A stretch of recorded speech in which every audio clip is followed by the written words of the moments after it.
16 जुलाई 1945 America के रेगिस्तान में दुनिया का पहला एटम बम फटा और उसे बनाने वाले महान वैज्ञानिक जे रॉबर्ट ओपेनहाइमर उस तबाही को देखकर कांप उठे। जानते हैं उनके मुंह से क्या निकला? भगवत गीता का एक श्लोक, अब मैं काल बन गया हूं, दुनिया का नाश करने वाला। लेकिन असली कहानी तो इसके बाद शुरू हुई, जब एक रिपोर्टर ने उनसे पूछा, क्या ये दुनिया का पहला न्यूक्लियर धमाका था? तब ओपेनहाइमर ने जो जवाब दिया वो आज भी एक पहेली है। उन्होंने कहा, हाँ, मॉडर्न टाइम्स में, मतलब आज के जमाने में, ये पहला है, लेकिन प्राचीन समय में नहीं। इस बात का क्या मतलब था?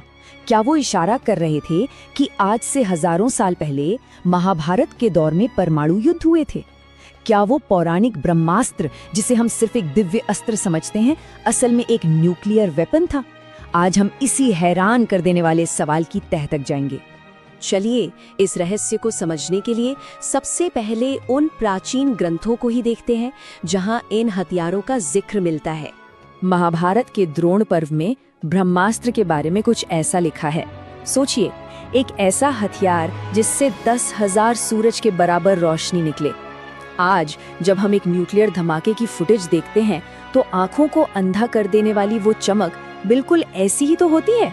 पर सबसे चौंकाने वाली बात तो इसके बाद आती है। ग्रंथ में लिखा है कि धमाके के बाद आसमान में धुएं की एक बहुत बड़ी छतरी बन गई। ये तो मशरूम क्लाउड का सीधा सीधा वर्णन है। एक ऐसी चीज जिसके बारे में दुनिया ने 1945 से पहले कभी सुना भी नहीं था। तो फिर हजारों साल पहले ये जानकारी कहाँ से आई?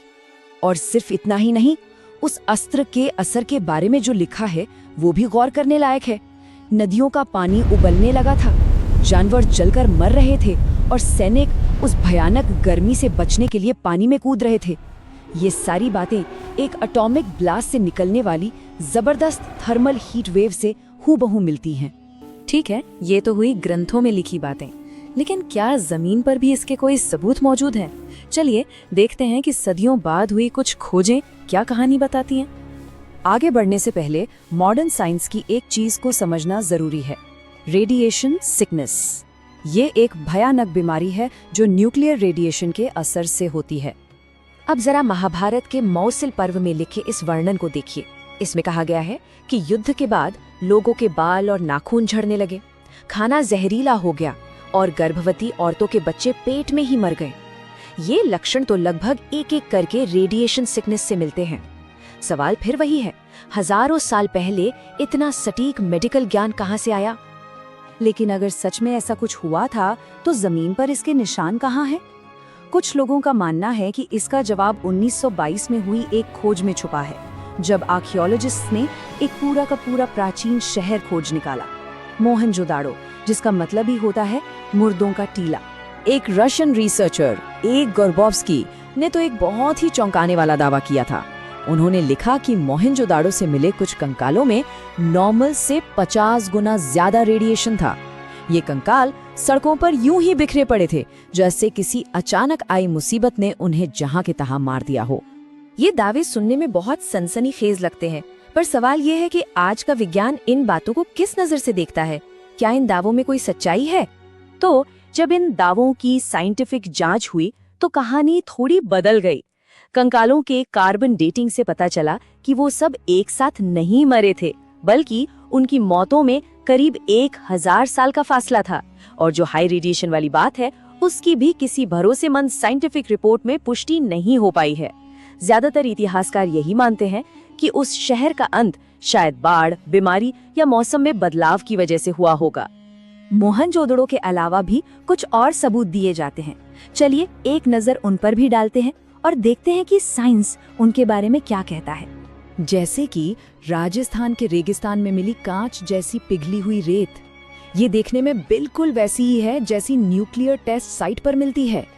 लेकिन साइंस कहता है कि रेगिस्तान में जब बहुत जोरदार आसमानी बिजली गिरती है तो वो भी रेत को पिघलाकर ठीक ऐसा ही कांच बना सकती है। इसी तरह महाराष्ट्र में एक बहुत बड़ा गड्ढा है जिसे लूनार क्रेटर कहते हैं। साइंटिस्ट का मानना है कि ये हजारों साल पहले एक उल्कापिंड यानी मीटेओराइट के टकराने से बना। पर मजे की बात यह है कि आज तक उस गड्ढे से उस उल्कापिंड का एक भी टुकड़ा नहीं मिला।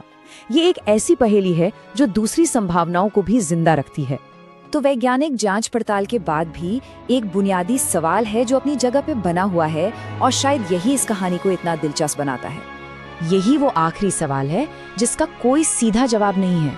अगर 5000 साल पहले कोई परमाणु बॉम्ब नहीं फटा था, तो हमारे प्राचीन लेखकों ने उन चीजों का इतना सटीक वर्णन आखिर कैसे कर दिया जिनके बारे में दुनिया ने 20वीं सदी में जाना? आप सोचिए, मशरूम क्लाउड का आकार, रेडिएशन से बाल और नाखून झड़ने जैसे लक्षण, यहाँ तक कि गर्भ में पल रहे बच्चों की मौत, ये सब कुछ इतनी डिटेल में कैसे लिखा गया? तो क्या ये किसी भूली बिसरी एडवांस टेक्नोलॉजी का सबूत है, या फिर हमारे पूर्वजों की कमाल की कल्पना शक्ति का एक उदाहरण है, जिन्होंने उस तबाही की कल्पना कर ली जिसे दुनिया हजारों साल बाद सच में देखने वाली थी? इसका जवाब शायद इतिहास में ही कहीं खो गया है, पर ये एक ऐसा सवाल है जो आज भी हम सबको सोचने पर मजबूर कर देता है।